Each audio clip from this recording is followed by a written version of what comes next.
This is a relay project. Real Talk starts right now. Here's Ryan Jesperson.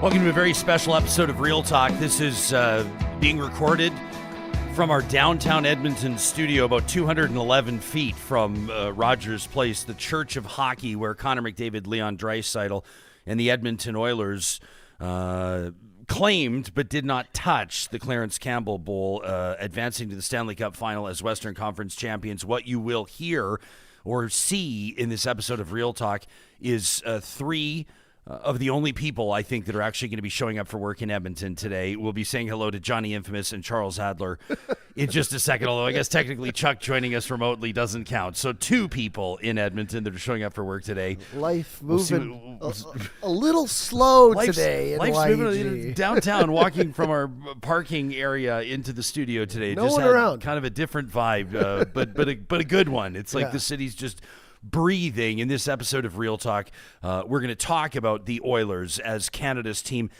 and some other less important stuff with Charles Adler. I say it with a smirk. Of course, then our eye on Alberta Business today is Shauna Feth, the CEO of the Alberta Chambers of Commerce, and we'll wrap things up with a fantastic announcement, all part of Positive Reflections presented by Kuby Renewable Energy. Let's get the ball rolling on this. This episode of Real Talk is presented by our friends at Relo. Better real estate training starts at relo.ca. That's relo.ca. It's Alberta's top online real estate school.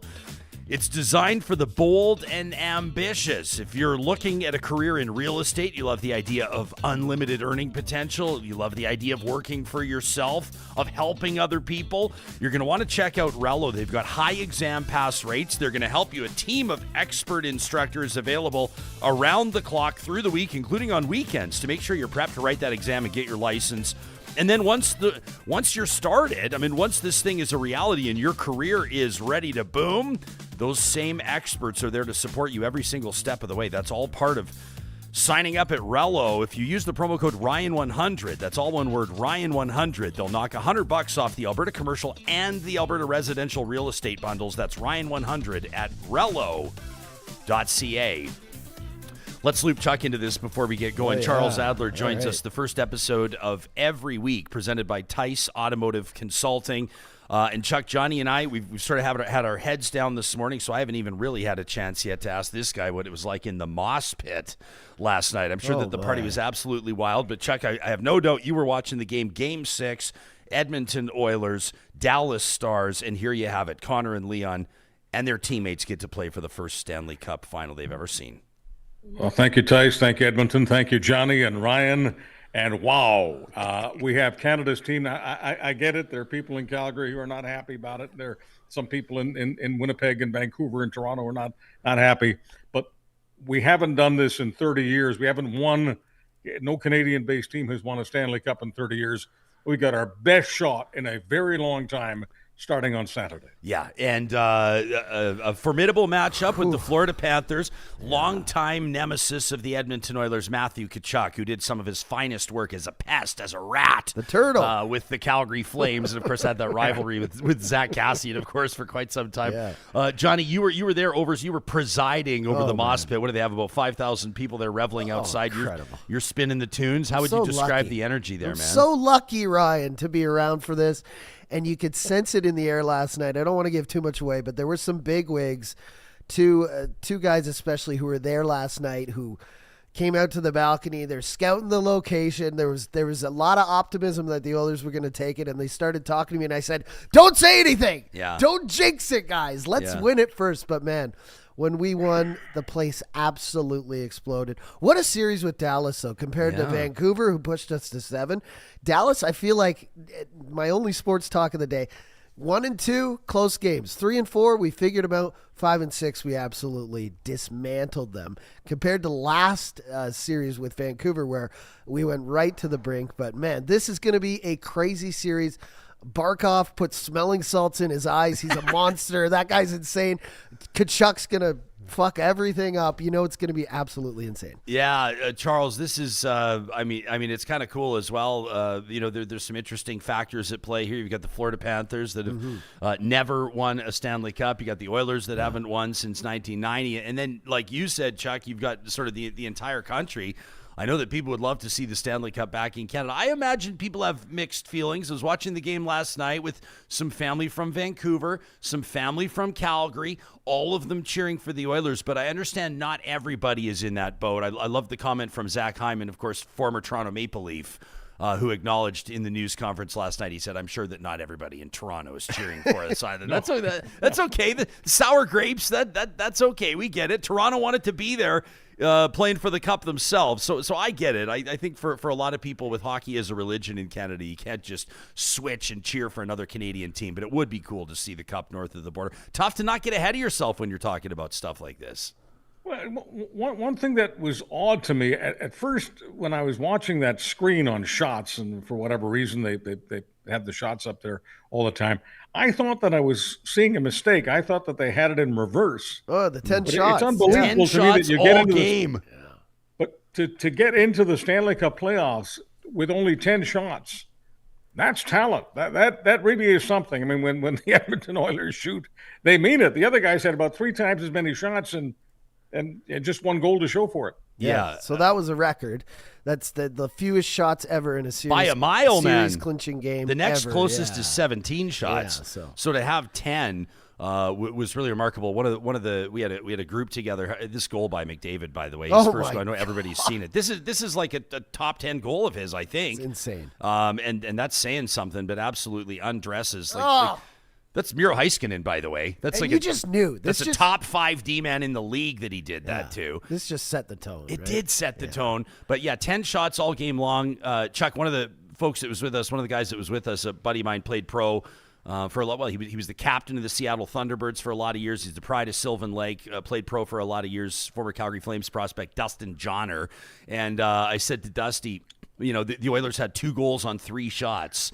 And I go, so what are you thinking? Like as a team, what are they saying in the dressing room? And he goes, well, to be honest with you, at that time the score was 2-0. He goes, you probably feel that you got a little bit lucky. He goes, that deep down inside, if the shots are stacked against you like they were, I mean, what was the end tally, John? It was like 30-10 or something, 27. 35. Yeah, 3-1. It was 3-1.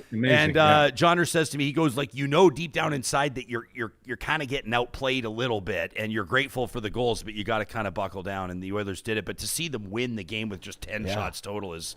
But one thing that amazed me about Edmonton and Drought, I mean, I had a good feeling that Edmonton would end up in the final, and I said so several weeks ago. However, Edmonton's penalty killing is also, I mean, I don't know whether it's historically number 1 or number 2. It's getting up but there. It's up there. It really is up there. I think they've killed 27 in a row, 28 in a row. By the end if you actually think about that, that's nuts. Killing 28 power plays in a row. And this is what makes a Stanley Cup team. I mean, look where they were, a few months ago. People doubting them now. Slowly, every game getting better and better and better. This is like a story in the making. But again, let's not jinx it. Let's get to game 1. Justin, I know. I'm trying to just remind myself there is so much work left to do. Yeah. So much work left to do. But we're here. We're talking. We're here. We're in the dance. Love this from Justin in the chat. Says Dallas outplayed Edmonton last night. He's right. He says, I'm not a fan of the defensive plan when they're ahead. McDavid had a beautiful goal. Skinner kept us in it. I love the chants and the cheers for Stu Skinner, the hometown boy. Chuck, you think about it. What a storyline in that Vancouver series. He sits for 2 games and comes back, and it just hasn't, I mean, just ever since, it's been unbelievable. It's been 2 different guys, Well, with Edmonton, that's the constant anxiety, and that's why anyone who wants to slag them for going defensive, I think is off base, because for years that was the central slag against Edmonton, that they don't take defense seriously and that they don't take goaltending seriously. They did both of those things. They're in the Stanley Cup Final. Yeah, and they actually, there's a cool little, somebody tweeted this last night, but I don't know if it happened during the series or not, but the Oilers brought in one of the world's most respected sports psychologist for this series. His name's George Mumford. Yeah. He previously helped guide Michael Jordan and Kobe Bryant to championships. So I'm not sure. You saw him on TV last night saying "my man" and giving Skinner a hug. I'm not sure if he's been around the team for directly ages for Skinner or not. Yeah, but no, he's been around. Mumford's been around the team for a long time, and I think it's. I mean, whatever. It's kind of funny, right? When a team wins the Western Conference or when a team advances to a final round series, you look at everything and you go, it's all working. Everything's working. And then when a couple of the spokes kind of pop off, as can happen, right? I mean, you talk to Dallas Stars fans today. That's going to be a tough pill to swallow. Like maybe we've seen Joe Pavelski's last game. Maybe we've seen Ryan Suter's last game. Who knows what's going to happen with that team moving forward. But that was a team, obviously, with bold ambition. The Stars have we talked about it on the show before. The only team to have knocked off the previous two Stanley Cup champions in back-to-back playoff rounds. So the Stars had a ton of momentum. And maybe that was part of it. They went through two really hard teams, but Tyler Seguin's interview last night as well, just saying what we're all thinking. The Stanley Cup is the hardest trophy to win because it's anyone's game. Once you get to the end, you're obviously the best team. But the way to get through it and to get to it is so hard, so lengthy. Yeah, man. Yeah. Shout out. By the way, Johnny talked a moment ago about superstition. Didn't want people to talk about victory before the victory, and I get that. But you want to talk about superstition. Some of us thought that Edmonton was surely going to the final when they traded for Corey Perry, because whether people know this or not, this is now the fifth team that he's going to the final dance with, Corey Perry. Yeah, that's an NHL record, and he missed last year, but prior to that, the 3 years prior. Yeah. So, the guys, it'd be nice to see Perry book. He was a young buck when the Anaheim Ducks hoisted, right? Like, he was a young kid. It's also a big superstition, though, that the team with Perry never really wins in the finals. So I was like, is this good or bad for us? But superstition also playing a big part of this. You see Connor McDavid, who I didn't think was a very superstitious guy. Like, you hear he wears the same socks. Equipment. Everyone does that. But guy wore the same suit game 4, 5, 6. I like it. Same exact suit. So even his mental is like starting to get, on the whole. That's hockey. I love it. Cheryl. I think Connor David and Draisaitl are possessed. And as long as those guys have the eyes on the prize, I think Edmonton is a fabulous shot. Yeah, we haven't even mentioned Evan Bouchard and what he's been doing on the blue line. I love this from Cheryl outside in the chat. Says, when the clock ran out, I may have started crying. My daughter was like, really? Cheryl says, but I'm part of the Gretzky-Messier generation of repeat wins. She says, this is an emotional thing we are due. I love this. And then there's a pseudoscientist who wants to bring us all back to earth. People are going hungry. People are losing housing. But let's talk about men playing kids' games. What should we go to? Should we go to people trying to take away women's health rights, or Robert Pickton getting stabbed in the head and killed, so pseudoscientists can get back to ERs? I just want to say this to pseudoscientists. First of all, that's kind of stuff I used to hear a lot in high school. Yeah, and it's absolutely meaningless, because the idea that the human mind can only focus on desperation and deprivation, the idea that that's all the human mind can do, is underestimating the human mind. So with all due respect to pseudoscientists, he's offering us pseudoscience. Yeah. Pardon us for being happy, man. I mean, that's what sports and entertainment is for, if nothing else, to get our minds off the fact that we're living on a dying, desolate planet. Let us have it's a rainy day here in Edmonton. Yeah. Let us have some fun. And I mean, if this is just going to be a race to the bottom, to the most soul-sucking content everywhere, I mean, what do we want to talk about? Like, what's worse, politicians trying to take your health rights away, or 1 trillion cigarette butts in the ocean every year, microplastics and placentas? Like, where do you want to go? I mean, we could really bum you out on a Monday. If we tried our hardest, we could really bum you out. Chuck, obviously we were looking forward to checking in with you, some of the stuff, the news that develops. You and I get to talk once a week, but former president of the United States, now convicted felon, Donald Trump, guilty on 34 counts.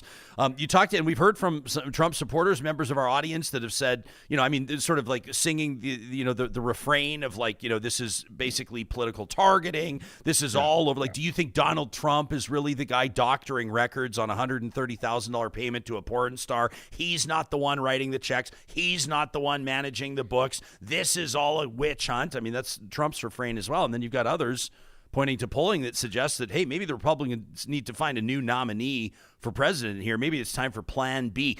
You've had a couple of days to sit on this. How are you sorting through the news? Trump guilty, 34 counts. So here's the thing about the Trump supporters and the others, because they're always the ones that are consulted, even though they do not make up enough of the voters that you need to win. Because I don't care whether it's Canada, the States, you also have to have independence. And so only to only talk to the base, you kind of miss the larger point. But as far as the base is concerned, I mean, I'll just ask them this. If Joe Biden was called Joe Biden convicted felon, would the Republicans not use that in their marketing, in their campaigning? Would you not love for those ugly shoes to be on the other guy's feet? Now, as far as the independents are concerned, all of the polling at the moment indicates that independents would rather not have a convicted felon, and all of the polling suggests that soft Republicans, that is, those who vote Republicans because they don't want the Democrats, but they're really not crazy about Trump, would be crazy about the idea of Trump moving aside and having that convention elect a different leader, a much more mainstream Republican. So the idea that convicted felon is a positive, it's a positive in only one respect. It raises money like nothing else. I mean, people who are, whether they're conservatives in the States, Canada, anywhere in the world, they love this idea of being a victim, victimized by the system. And so they're sending money. I think he collected, in the first 48 hours, he collected more than $50 million.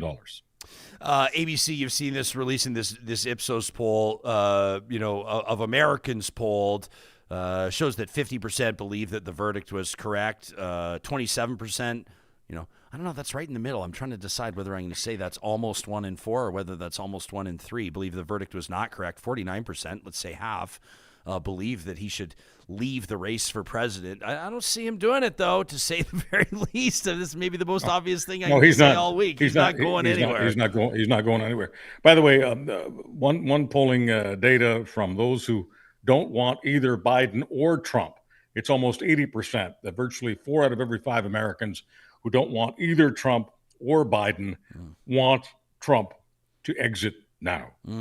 I'm not, it's hard for us to talk, we take a look at an international story, like an American political story, and then, to bring it back to Canada. These aren't direct parallels. I'm not comparing the personalities. I'm not comparing the politics.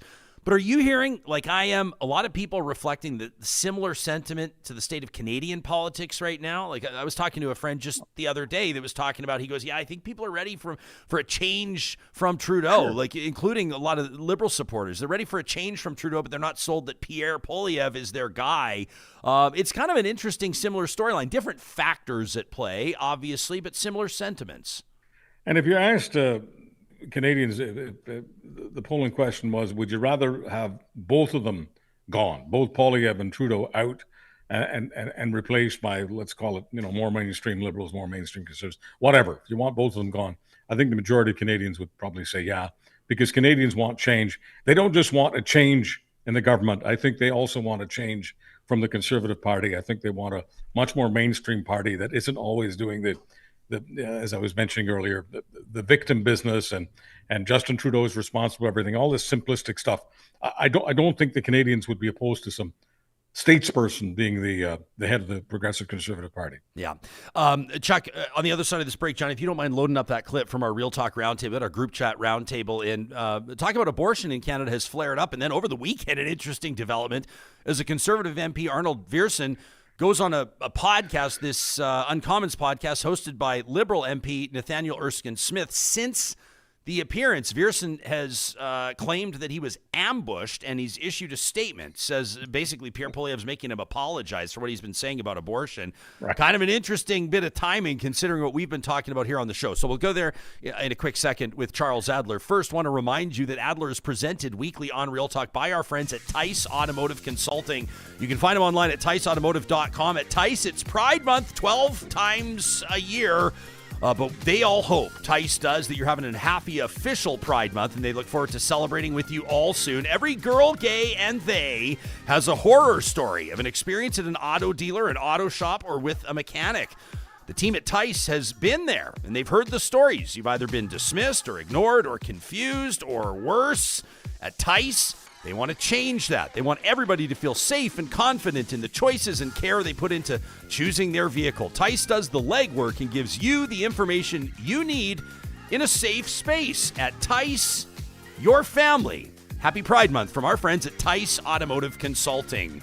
Our friends at Complete Care Restoration want to remind you that as you see stories, not just limited to Western Canada, but across the country, of wildfire, of spring floods, if disaster strikes, remember, Complete Care Restoration has more than 25 years of experience restoring property and rebuilding peace of mind. They've got comprehensive mitigation and restoration services with technicians that are trained to be working in the specific areas they do. You can learn more about the contractor you can rely on. That's Complete Care Restoration online.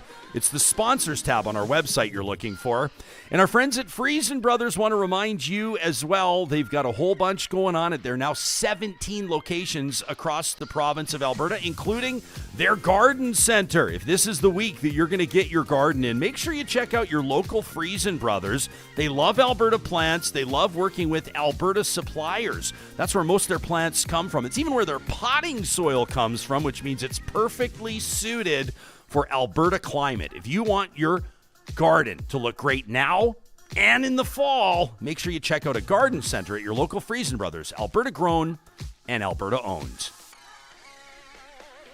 So we've heard from a bunch of Real Talkers in our live chat. We've been receiving emails, Charles, and in particular, after our conversation last week, interviewed Andrew Lawton about his new book on Pierre Poilievre. And Real Talkers reaching out saying they're not 100% convinced that a Pierre Poilievre-led or a conservative government, for that matter, would leave women's health rights alone. And, of course, every time a conservative MP speaks out as a member, as a private member, it fuels this fire. So we put this in front of our group chat roundtable just a few days ago, and here's what Jenny Adams and Catherine O'Neill and Sarah Hamilton had to say about it. Sure, maybe there's some Albertans or whatever, but in the GTA and where he needs to win, he has to be pro-choice. Like you don't win on that. It's never come up. And but people will say, what about Donald Trump? What about Roe v. Wade? What about... But he's not Donald Trump, and this is not the United States of America. I just don't think that... No, I do not think that's going to be a surprise that's going to pop out. In cities across North America on the second anniversary of Roe versus Wade this year. So there's going to be a march in Edmonton, we need to hold Calgary. them to account. So the stuff happening south of the border is moving up. And, while abortion, someone, I'm the CEO of the YWCA, so we watch this closely and we watch rights and make sure, always being a guardian and on these rights. And it's the access is the issue in Canada. And while he's pro-choice, he has MPs that are getting up in the House of Commons talking about abortion. And, he has tight control of that party. That's not by accident. There's no way that's just happening. So we watch it closely, and it doesn't matter what politician of any stripe, we are always trying to make sure that women's rights are adhered to and that our rights are guarded. And this it concerns me, and we're very vigilant, and it's really interesting to see this women's march start to develop. You're going to hear more about it. It's not being organized, but it's very grassroots right now, but I expect that it's going to be in every city across Canada on the second anniversary, and very much connected not to just what happened in the south of the border, but what's happening north of the border. I mean, so I think the same question came up with Stephen Harper. Make sure that you have him on the record. Stephen Harper, I think, said, I'm not going to force a vote in the House of Commons. I'm not going to make it a legislative priority. And he didn't, because that was on the record and people held him to that. But also, I agree with Jenny. I don't think it's a winning political strategy in Canada writ large, and specifically in the areas where you need to win seats to become prime minister in Canada, like the GTA or even urban Quebec. So that's Jenny Adams, Catherine O'Neill, and Sarah Hamilton on the May 31st episode of Real Talk, the Real Talk Roundtable, if you want to check it out. So Arnold Viersen, conservative MP out of Alberta, goes on a podcast called Uncommons with Nathaniel Erskine-Smith, Liberal MP. I kind of like the structure of it. I kind of like his willingness to appear. I like that there's a bipartisan conversation happening. Viersen goes on to talk about the rights of the child and where they begin and some of the work that he's doing in advocacy to protect the unborn. His words, obviously, he goes on the record, says that if there was a vote on gay marriage in Canada, he would vote down gay marriage. And then comes this statement released on the 1st of June, just over the weekend. While on a podcast with a Liberal MP, he's talking about Erskine Smith, Says, I made a series of comments. Leaves it at that. My comments don't represent the positions of the leader nor the policies passed by Conservative Party members themselves on these issues. The status quo will remain under a Conservative government. That is the reality.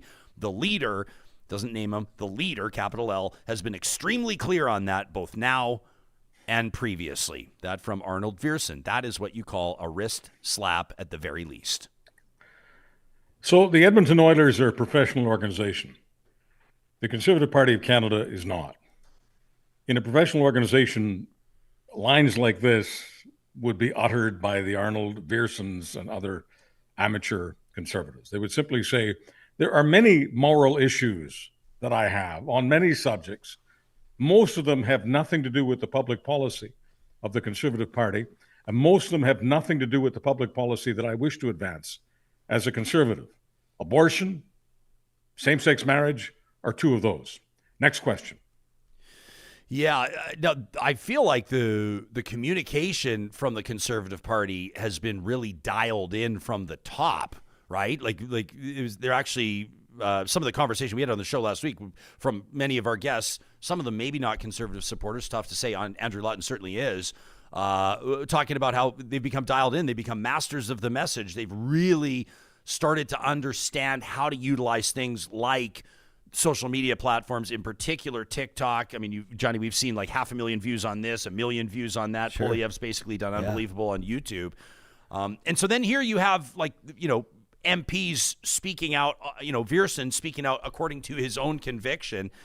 And I don't know that you want to set the tone. I mean, how do you find that fine line? How do you find that balance between having a focused message, being dialed in, helping to assuage public concern around like, no, listen, this is what our party line is. This is what we, well, at the same time, having the public believe that elected officials, elected representatives can represent their communities, can represent their constituents, can represent their convictions and their beliefs. Like, how do you find the fine line? You don't want to have, 150 muzzled MPs, do you? I don't think it's that difficult. Once again, I'll use the Edmonton Oilers. I mean, they're very disciplined in shots. They don't take shots unless they feel that the shots are effective and the shots are part of the setup to score a goal, because the game is not about shots. The game is about goals. And in politics, it's no different. It's about goals. You want to advance certain goals. You step on the message when you get into all kinds of conversations about your personal comments and your feelings. What if you feel that kids shouldn't be on social media for more than 8 hours a day? Do you want public policy to set up some sort of police force, do surveillance on kids to see how many of them are on social media more than 8 hours a day, then send notes to their parents or lock people up for not supervising their kids properly? How far do you want to take something like that? And I'm giving you a relatively trivial one just to make the point. Huh. Your point as a member of parliament, your point as a member of a party that is wanting to advance a policy, never mind win an election, is to be a teamer, okay? So regardless of how many shots you want to take as an Edmonton Oiler, regardless of many things that you want to do, you have to do what's in the interest of the team. Politics is a team game. Yes, it's a blood sport, just as hockey is, but it's a team game. Viersen isn't a teamer. I wanted to read this from Lorraine. Lorraine sent us this email on Sunday to talk@ryanjesperson.com. She had just, I'm assuming, heard our show from May 31st. Says, so can we take Poilievre's word when he says he's pro-choice, when he vows to protect the right to choose, because politicians, I guess, would never back down on what they promise before they get elected, right, Ryan? Let's ask Albertans how well that's going with the UCP. She says Poilievre right now has over 60 MPs who would oppose abortion. If they're in the majority federally, you can be damn sure that they will pass laws limiting access or eliminating a woman's right to choose. One of those MPs, Dr. Leslyn Lewis, well known for her views against choice. Think she'll let that go if her party's in power? What about MP Kathy Wagenthal from Saskatchewan alone? She's introduced 3 bills trying to restrict abortion.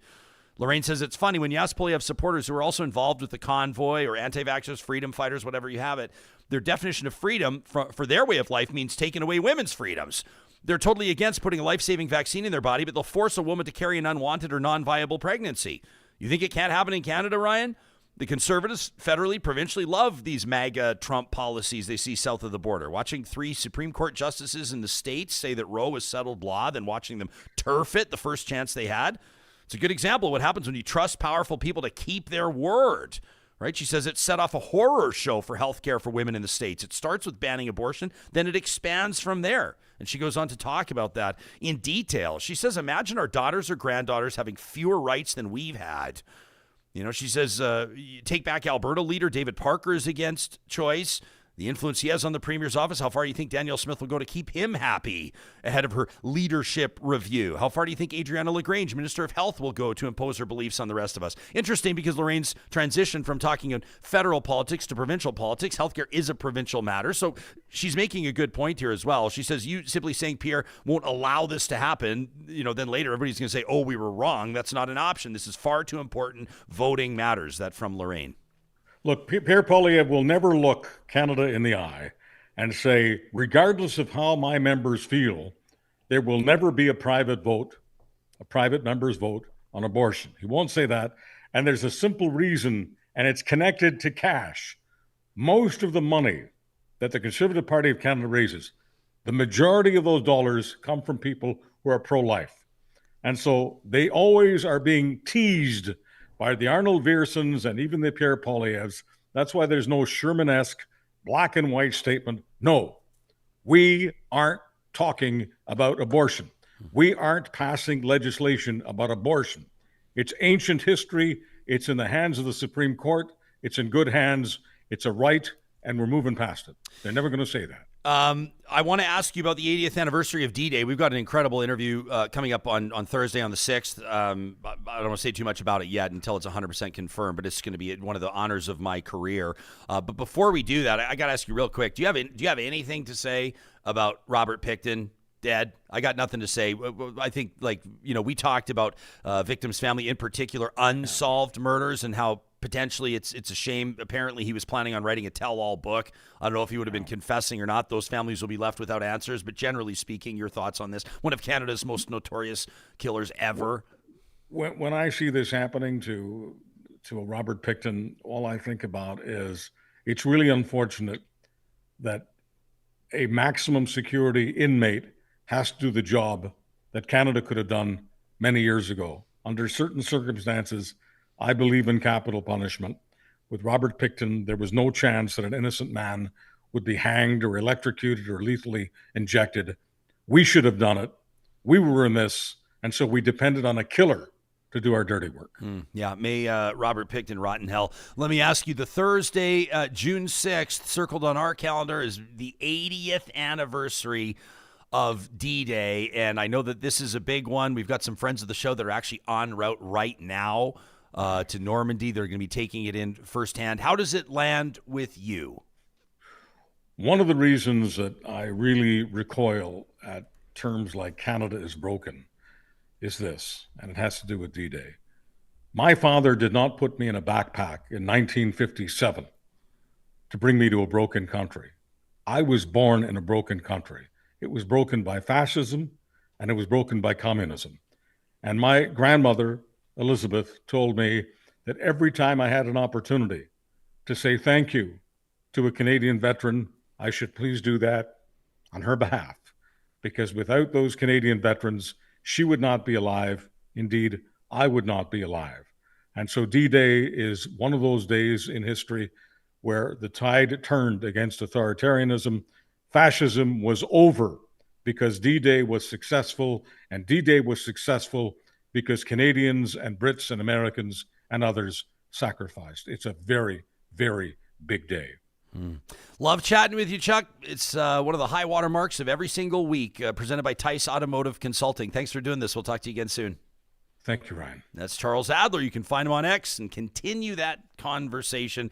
Again, Charles Adler presented here on Real Talk Weekly, thanks to our friends at Tice Automotive Consulting. In just a second, we're going to get our eye on Alberta Business with Shauna Feth, the CEO of Alberta Chambers of Commerce. They've just run through their AGM, and they're looking for feedback from you, Alberta business owners, Alberta entrepreneurs. That in just a second. These conversations are made possible on Real Talk, courtesy of friends of ours. We've got positive reflections coming up in just a little bit from Kuby Renewable Energy. And right now, I want to remind you as well, California Closets. This is the team. This is the team. If you're looking for custom closets and storage solutions for the entire home, California Closets needs to be your number one stop. A free consultation with their team, number one designers, and then number two, you can see what their installers can accomplish. I guarantee are going to blow your mind. Custom designed to fit your space and your budget. They'll take a look at the size, the complexity, the materials, accessories, lighting, whatever it is that you're looking for. If you're like me, you love those cupboard doors or the drawers that you can slam shut and then they just slowly close. The You know those silent ones, Johnny? slam. Yeah, I love You can it. like just rip those doors and then right at the last minute. It's the little things sometimes that make a big impact. Lets my wife sleep. Yeah, there you go. That's right. Not waking her up at 3:30 in the morning. John, what are you doing down there, John? That's California Closets, saving families one by one. You can request that free consultation online today at californiaclosets.ca. Hey, have you taken 2 seconds to check out pathwaysalliance.ca? There's a lot of talk about carbon capture and storage right now. It's been in the news. I mean, this is the big plan. Basically, as Canada's 6th largest oil sands companies are working with the provincial and federal government on a path to reach net zero emissions from operations. Now, they want to do this in a way that, of course, drops emissions, protects existing jobs, and creates new ones. They know that global energy demands are changing. They know that the world is watching Alberta, and they know that Alberta can produce that responsibly gleaned oil. It's all going to come as a part of a cooperative plan. You can learn more about how they're doing it by visiting pathwaysalliance.ca. First Monday of every month, it's our pleasure to connect with the president and CEO of the Alberta Chambers of Commerce. It's Shauna Feth with her eye on Alberta business. And Shauna, it's nice to see you again. A good morning to you. Were you up late watching the game last night? I guess not late, but were you up watching the game last night?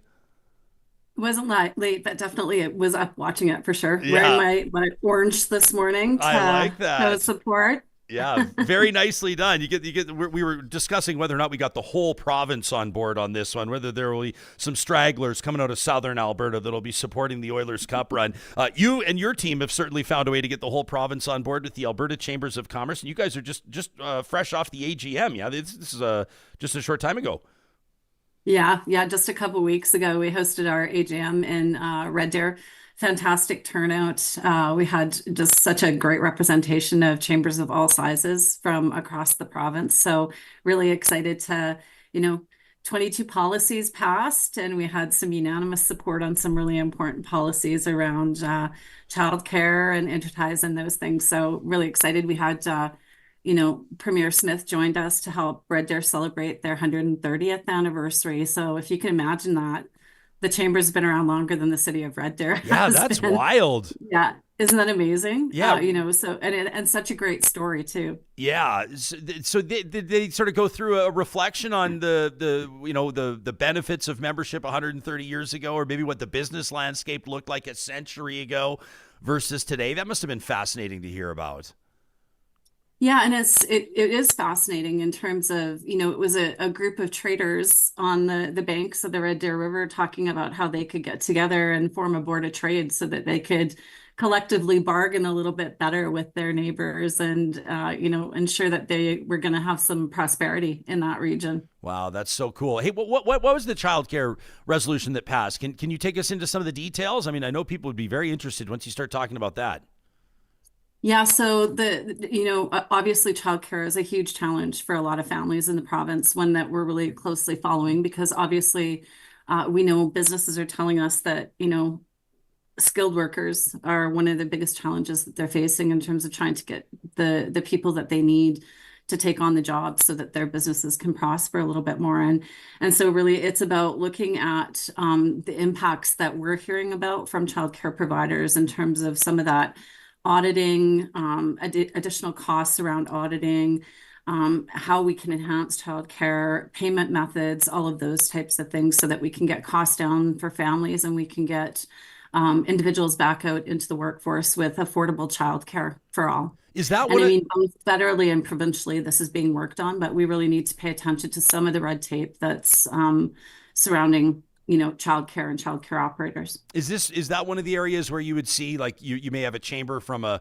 town or village with, a relatively modest population versus a chamber in a city of 1 million, and they're coming at it from similar angles? Or do you see different perspectives on childcare, I would imagine, and other issues that are maybe landing a little bit differently at an AGM, considering the diversity of population size and other factors that play from some of your members? Yeah, fantastic point, Ryan, in terms of, this was one of our unanimous policies. And The reason being is that it's impacting. And when I say unanimous, I mean, we're talking about chambers of all sizes, with memberships of 25 to 50, all the way up to our big chambers with over thousands of members. So it's impacting all of them in the same way. And they, like I said, they voted unanimously on the policy because it's just so important for our business community across the province. It doesn't matter where you are, people need childcare. Yeah. How about when you talk about costs? I just have to imagine. I was talking to a business owner just yesterday, dropped into his shop, and his business uses a ton of utilities. He uses a lot of water and he uses a lot of power. And I said, how have things been lately? And he didn't really use words. He just kind of used his eyebrows to communicate with me on the stresses that he's seen, the cost increases. You must have heard that across the board from members at the AGM. Yeah, another one of our unanimous policies was supporting interties in the province. So that critical infrastructure that we're going to need to bring down some of those costs.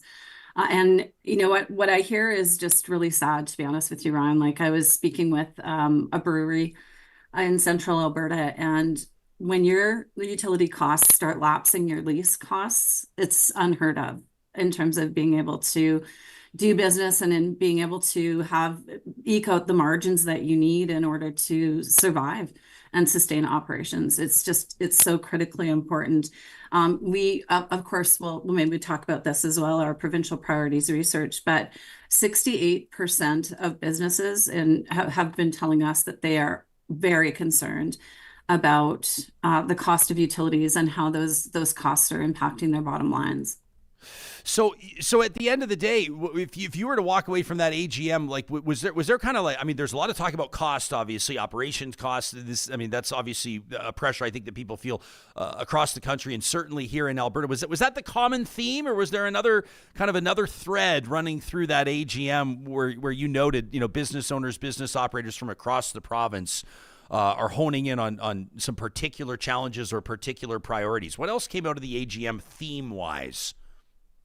Yeah, I think, just as a themed, there's lots of things, but when you talk about policies, talking about things like tax reform, water sustainability, business investment in housing. I mean, obviously housing is a huge challenge for us with our population growth and being able to house newcomers coming to the province. Just a lot of support for Alberta-based products and technology to ensure that we're supporting made in Alberta solutions. And interestingly enough, talking about things like employee shareholder ownership structures, where we can start looking at raising capital and providing more incentivization to employees to keep them in the businesses. So lots of stuff came out. We had lots of conversations, lots of debate on the policies, and really excited about. Now I've got my marching orders. Now my job is to ensure that I'm talking to elected officials at all levels of government about why these policies are important and advocating on behalf of our businesses. Yeah, one of the I noted this on the itinerary. You guys had a panel on contraband tobacco. How did that go? That sounds fascinating. What was the angle of? I mean, I guess different angles of approach. You had a number of different panelists, but how did that come about, and why was that of interest to everybody? Well, it's really interesting because when you talk about organized crime, obviously the big things we are always talking about are, the drugs, alcohol, the big ones that come with, heavy fines and jail time. Contraband tobacco, though, is multi-million-dollar organized crime. It is going into the coffers of organized crime, and it's not, well, obviously there's no jail time attached to it. It's really interesting because it's taking literally millions of dollars in tax dollars out of the system. And so it's having a huge impact. It's having a huge impact on, one of the panelists was with the Convenience Industry Council of Canada. And she just talked about how it's impacting bottom lines for your local convenience store, and how that's having an impact in terms of like they were seeing tons of shutdowns across the country as a result of, you know, some of the dollars that were being lost to contraband tobacco. So had a great panel. We had Rothmans, Benson and Hedges. We had AGLC also there, as well as the National Coalition Against Contraband Tobacco. So it was a really interesting panel because it's kind of, you know, it's on the periphery. It's not something that we're talking about a lot when we talk about organized crime, but it's just really, really interesting to see the impact that that's having, you know, in terms of the bottom line and the costs to society and to, you know, the provincial coffers even. Yeah. I mean, on one hand, you kind of go, yeah, I mean, I guess there are people that have that, they have their person, they have their supply, you know, they've found a way to get around the taxes. Or I know that when menthol was outlawed in Canada, a lot of people found ways to get their menthol cigarettes, but to hear that it's enough of an issue that it's on people's radar when it comes to, you know, the small businesses all the way up to big business, and that it's significant enough to be capturing everybody's attention is really a fascinating story for me. I'm glad that Alberta Chambers is putting that on the radar, putting that on our radar. Also, I note that there was a unanimous policy passed with water sustainability, which some people may go, well, that's interesting that's something that's going to be coming out of an Alberta Chambers AGM. You know, water sustainability, obviously relevant and pertinent to a lot of businesses. What was that conversation like in the room? Well, I mean, water sustainability impacts so many businesses. Obviously, agriculture. We have big business in agriculture, and with the droughts that we've been experiencing in the last several years, that ability to have that supply of water to support the growth of that industry, but to ensure that we can grow those crops and we can feed the world is really important, and that impacts so many other things. You know, we are kind of the breadbasket, and we have so much to offer in terms of the crops, the resources that come from the land that we are so blessed to have. So water is obviously a key ingredient to that, and we need to make sure that we can continue to sustain those levels of productivity in that sector. Yeah. And so again, it's one of those things that's, you know, you wouldn't necessarily think a business organization as talking about things like housing and water and childcare, you know, but the reality is, the bottom line is that all of those impact our ability to do business, our ability to generate the revenues, our ability to get the individuals into the seats that we need. So 100%. Yeah. Yeah. And you're trying to grow your business. Nobody can find housing. You got an issue, right? Exactly. I mean, yeah, no brainer. Shout out to the Chambers of the Year award winners and our fellow Albertans in Cardston and Coaldale, Fort McMurray, Grimshaw and District, Okotoks and District. That's they walk with walk a few inches higher through the room, walk with their heads held high, winning a Chamber of the Year award. That's a pretty big deal for those crews. Yeah, and I just have to give a shout out to those 5 chambers. You know, all of our chambers across the province work so hard every single day. But those 5, you know, they've distinguished themselves in various ways in their communities, doing really great work, hosting events or taking on priorities in their municipalities that are really impacting their communities and the business community in their municipalities. So yeah, just a huge shout out to those 5. We're so excited to be able to give them the award and to honor them for the hard work. Yeah. Hey, while we're talking awards, are nominations still open for the Alberta Business Awards of Distinction? Can people still nominate, or are they closed? No, they're closed, Ryan. Okay. We had 282 submissions this year across 13 award categories. So just incredible number of nominations. We're so excited. The finalists have actually been announced. The event's coming up on June 20th. So I think we shared the link you did. that you can share with your viewers.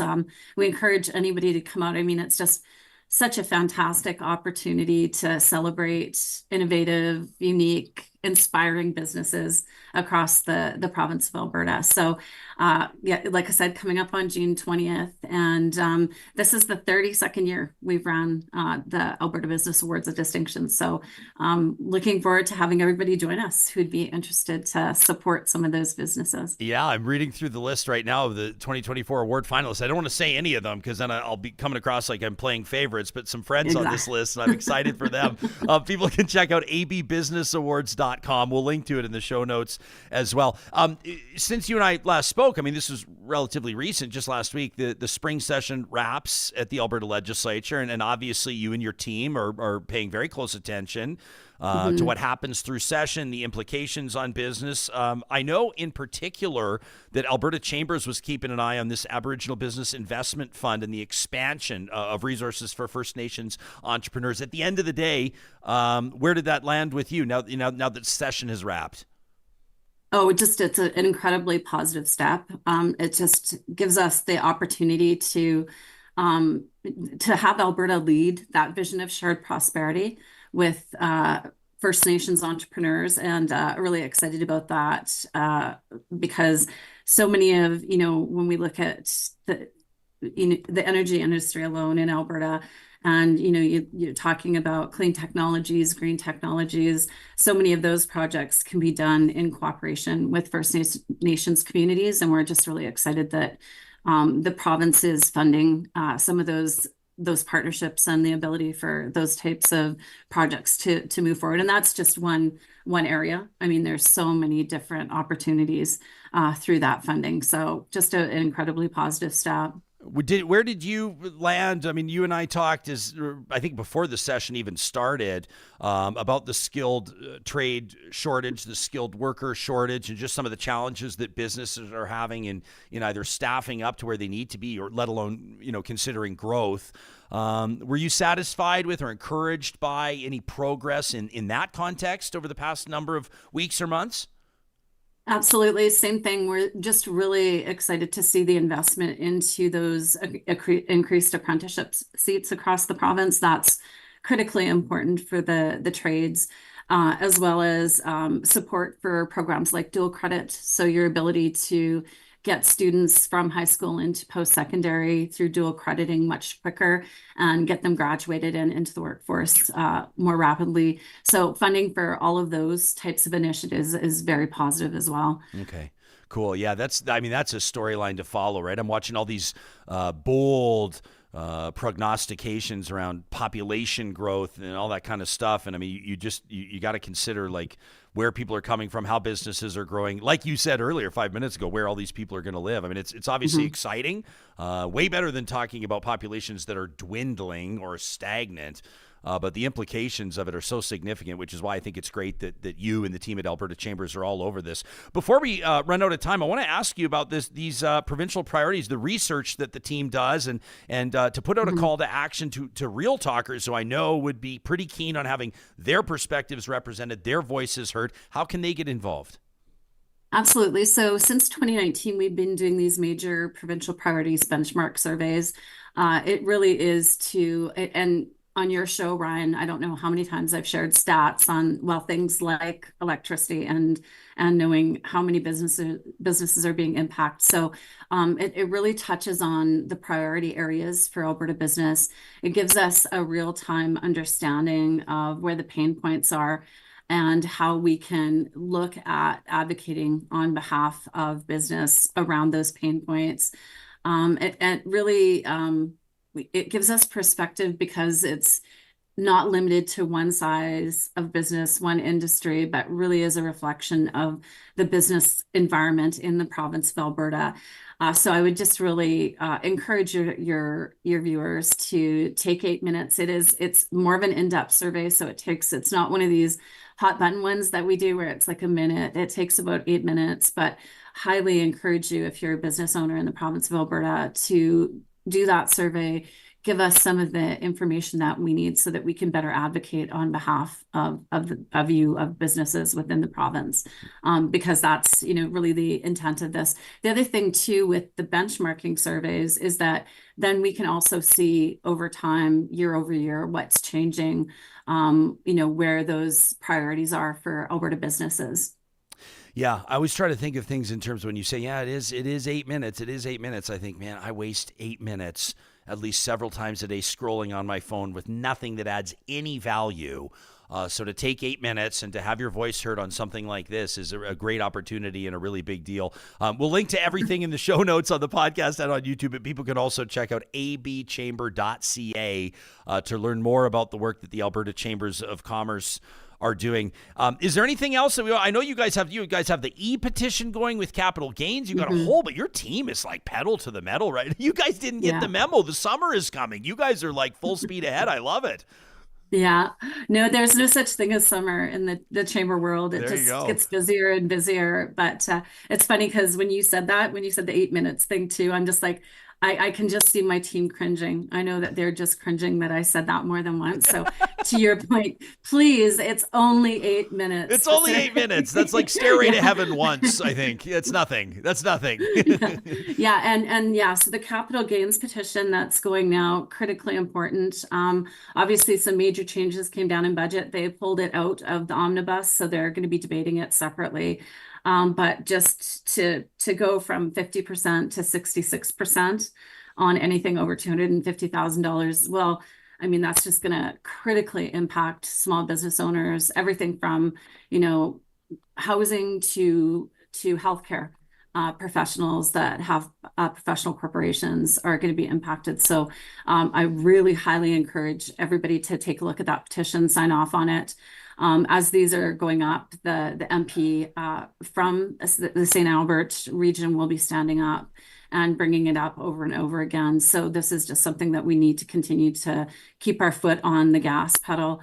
Obviously, we've written letters. The Canadian Chamber has written letters that we've signed off on. Our provincial counterparts and obviously our local chambers as well are right on top of this because it's a really, really, really important one for small businesses and small business owners. I mean, let's face it, small business owners, a lot of them don't have retirement plans. Their retirement plan is going to be the sale of their business. And when they're looking at being taxed 66% on any gains that they get on that, over $250,000, that's substantial. So we would just encourage everybody to join the campaign, get your voice heard.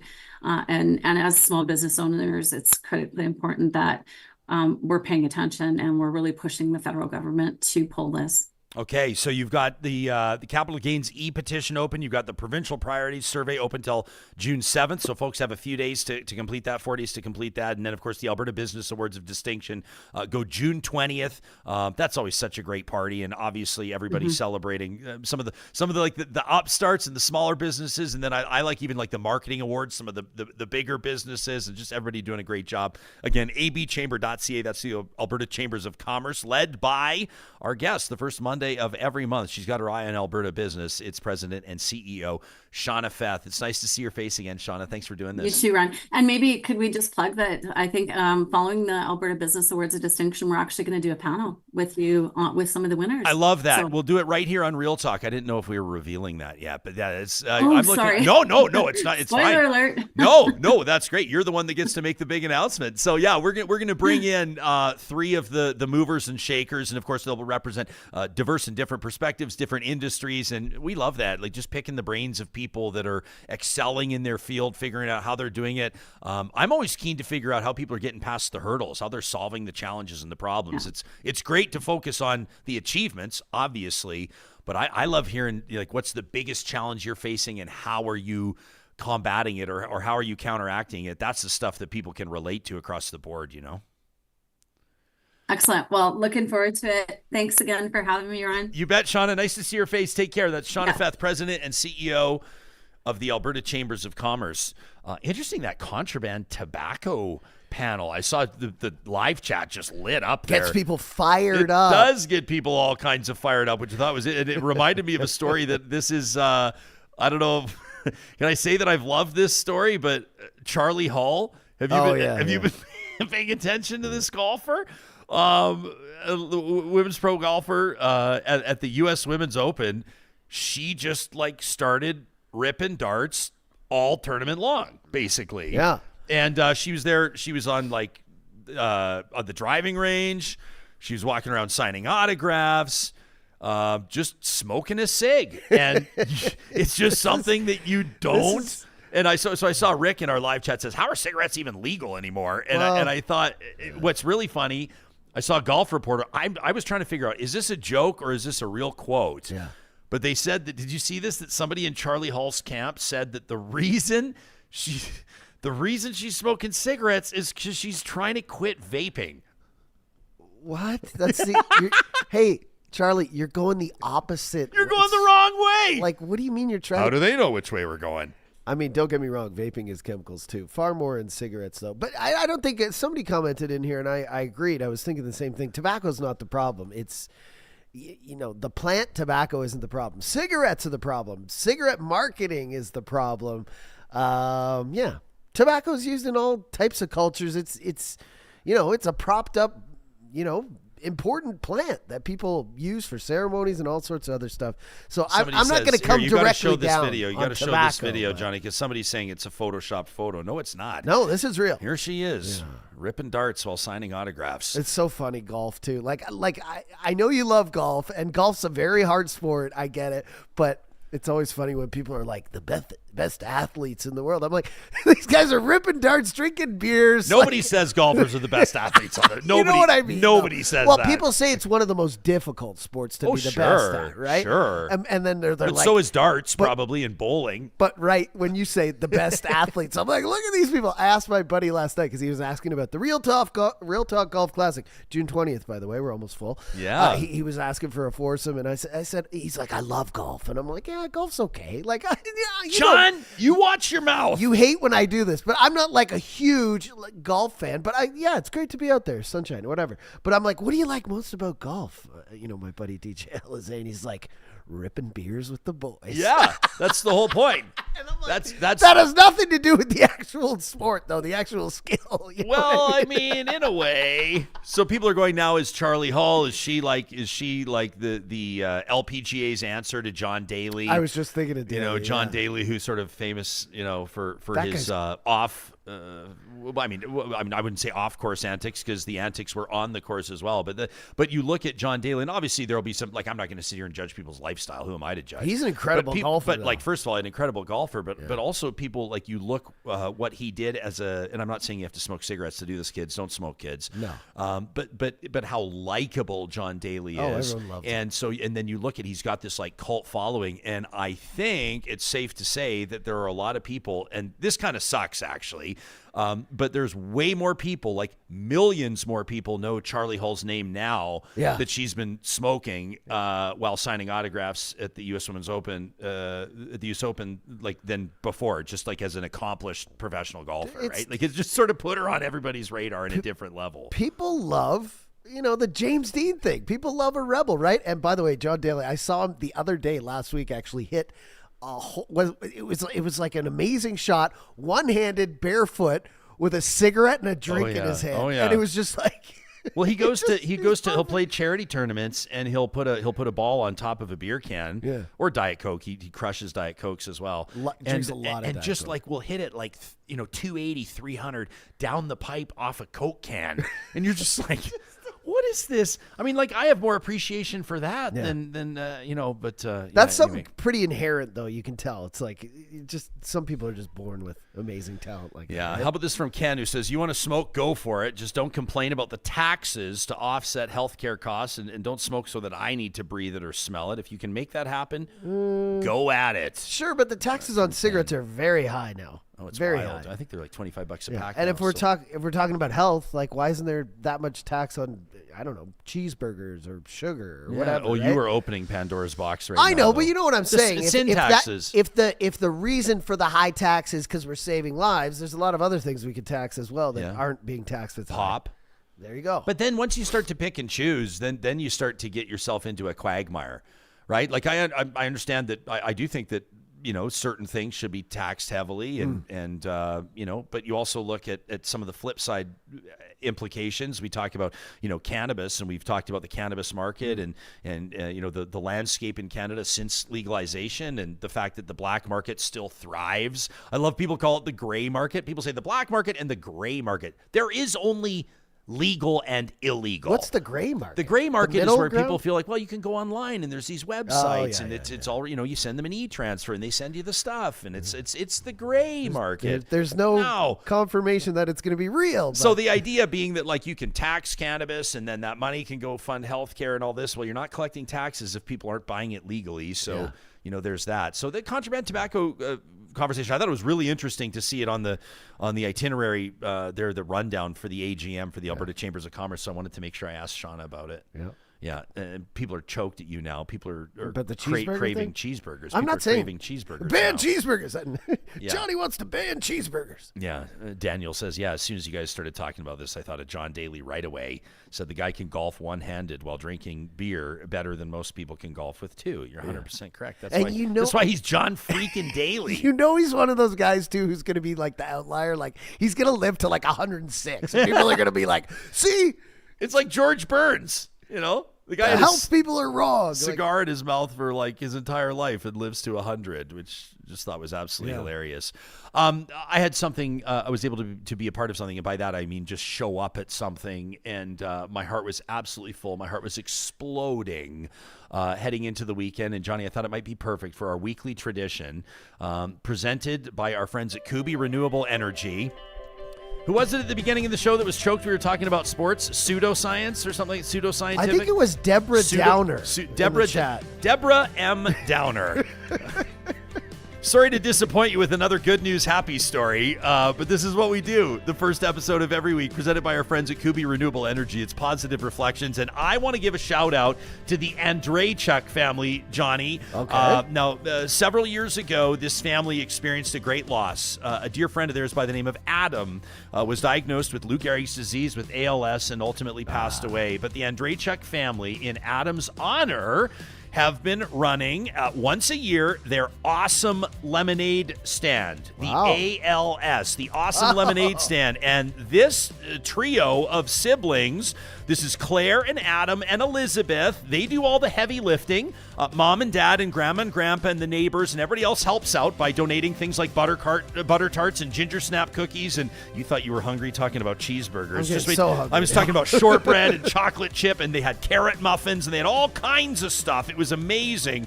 But here's the deal. Here's what matters most. They raised, John, heading into the weekend in one day from their Awesome Lemonade Stand, as of last count, $4,550 from lemonade. And by the way, the lemonade's absolutely fantastic. Plus, Mom and Dad had a couple wobbly pops in the cooler for the adults that were there on foot as well. So they know how to throw a party on beautiful Ada Boulevard overlooking the Highlands Golf Club just out of downtown Edmonton, the Andreychuk family. And these three kids, Claire, Adam, and Elizabeth, they've set a $5,000 goal. And so, if you do feel inclined to help bump them over that hill, they're at $4,550 now. They'd love to get to $5,000. I feel like I'm doing a live auction at a charitable fundraiser. Can I get it? We got 4.5. We're looking for 5. Somebody take me to 5. We got 4.5. We're looking for 5. The Andreychuk kids, Claire, Adam, and Elizabeth, would love to see a donation. We'll put the link in the show notes here. But a shout out to everybody that visited the lemonade stand. I saw politicians there from the municipal, provincial, and federal levels of government. Wow. Amazing to see the support. And a shout out to the Andreychuks. You are the people that deserve the spotlight in this edition of Positive Reflections, presented by our friends at Kuby Renewable Energy. You can get a free solar quote today at kubyenergy.ca.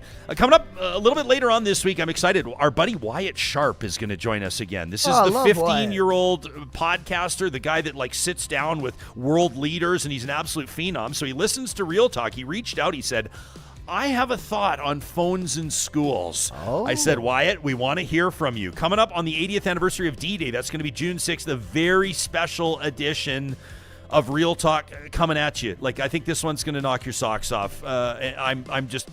Anyway, I'm going to leave it at that for now, but it's going to be a very special episode you won't want to miss. And then coming up on Friday, we're going to take a look at a trio of climate podcasters, all different ages, different parts of the country. They're going to be joining us remotely for a Real Talk Roundtable. Nice. So we got a great week in store. In the meantime, let us know what you'd like to see more of on this show. Let us know what you think of what you're hearing from our guests. Our inbox is always open to talk@ryanjesperson.com. Thanks for checking out this episode. Thanks for subscribing on YouTube Podcasts, for sharing our shows with others, and we'll see you again soon.